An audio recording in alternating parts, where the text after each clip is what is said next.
Malaysia நாட்டில் நடைபெற்ற சர்வதேச அளவிலான யோகா போட்டியில் வெண்கலப் பதக்கம் வென்று ராஜபாளையம் சங்கம்பட்டி ஐசிசி அகாடமி வேலம்மாள் போதிப்பள்ளி மாணவி ஜெயவர்த்தனி அசத்தல். கடந்த வருடம் மும்பையில் நடைபெற்ற தேசிய அளவிலான யோகா போட்டியில் ராஜபாளையம் சங்கம்பட்டி வேலம்மாள் போதிப்பள்ளியில் பயின்று வரும் கே ஜெயவர்த்தினி 2ஆம் இடம் பிடித்து சர்வதேச போட்டிகளில் விளையாட இடம் பிடித்தார். இந்நிலையில் மலேசியா நாட்டில் நடைபெற்ற 16வது சர்வதேச யோகாசன போட்டியில் ராஜபாளையம் சங்கம்பட்டி ஐசிசி அகாடமி வேலம்மாள் போதிப்பள்ளியில் 10ஆம் வகுப்பு பயின்று வரும் ஸ்ரீவில்லிபுத்தூர் கம்மாப்பட்டியைச் சேர்ந்த மாணவி கே ஜெயவர்த்தினி கலந்து கொண்டார்.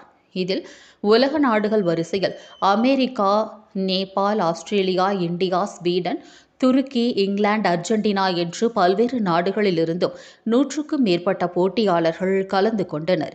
ஏற்கனவே பல்வேறு மாவட்ட, மாநில, சர்வதேச யோகா போட்டிகளில் வென்று சாதனை படைத்த மாணவி ஜெயவர்த்தினி சர்வதேச யோகா போட்டியில் 3ஆம் இடம் பிடித்து வெண்கலப் பதக்கம் வென்று அசத்தினார்.